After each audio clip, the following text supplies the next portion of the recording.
আমরা যদি এই সরকারকে সফল হতে দিতে চাই তাহলে সরকারকে গাইড করার জন্য, পরিচালনা করার জন্য আমাদেরকে যথেষ্ট সমালোচনা করতে হবে। এমনকি আমাদেরকে সড়কে আন্দোলনও করতে হতে পারে সরকারকে সঠিক রাস্তায় নিয়ে আসার জন্য। সরকার মাত্রই সিদ্ধান্তের মধ্যে ভুল করতে পারে, সেটা সকল সরকারের ক্ষেত্রেই প্রযোজ্য। এখন ইন্টারিম গভর্নমেন্ট যে সকল সিদ্ধান্ত নির্ভুলভাবে নেবে, এটা তো সঠিক নয়। ভুল তাদেরও হতে পারে, কিন্তু সেটা সঠিকভাবে পরিচালনা করার দায়িত্ব এদেশের সাংবাদিক সমাজের যেমন আছে, রাজনৈতিক গণতান্ত্রিক শক্তিগুলোরও, সামাজিক শক্তিগুলোরও তেমন ভূমিকা আছে।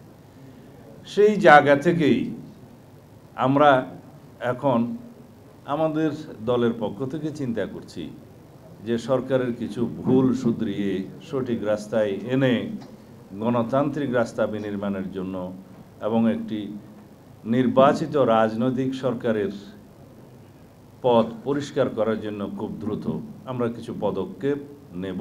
সেটাকে আপনারা সরকার আন্দোলনও বলতে পারেন, সমালোচনাও বলতে পারেন।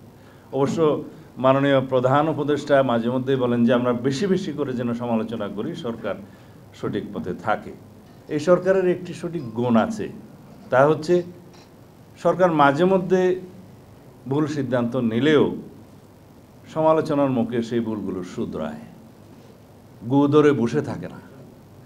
এবং সরকার যখন ভুল শুধরায় তখনই মনে করতে হবে এই সরকার জনগণের সরকার।